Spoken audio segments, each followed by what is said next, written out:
অনেকেই আমার কাছে ক্যারামেল পুডিংয়ের রেসিপি জানতে চেয়েছেন। তো আজকে আমি আপনাদের সাথে শেয়ার করব কিভাবে আওয়াইশার জন্য আমি ক্যারামেল পুডিংটা তৈরি করি। ফার্স্টে নিয়ে নিয়েছি 2 লিটার দুধ। এর মধ্যে দিয়ে দিলাম 1 কাপ চিনি। দুধটাকে নাড়তে, নাড়তে আমি 1 লিটার দুধ বানিয়ে ফেলবো। যে পাত্রে পুডিংটা সেট করব সেই পাত্রে আমি একটু চিনি নিয়ে সাথে হালকা একটু পানি ছিটিয়ে অনবরতভাবে নাড়তে থাকবো এরকম কালার আসার আগ পর্যন্ত। এর বেশি কালার আনা যাবে না, তাহলে ক্যারামেল পুড়ে যাবে এবং তিতা হয়ে যাবে। দুধটা অলরেডি ঘন হয়ে এসেছে। এখন এটাকে নামিয়ে নেব এবং অনবরত নাড়তে নাড়তে ঠান্ডা করে ফেলতে হবে।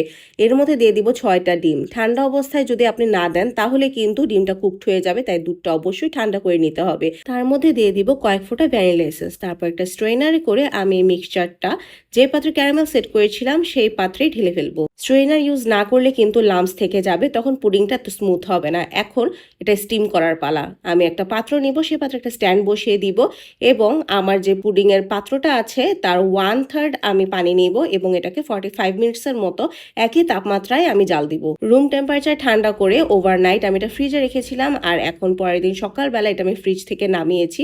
এখন ফাইনাল রিভিলের পালা। এটাকে আমি একটা প্লেটের মাধ্যমে এভাবে উল্টিয়ে ক্যারামেলটা উপরের সাইডে করে নিব।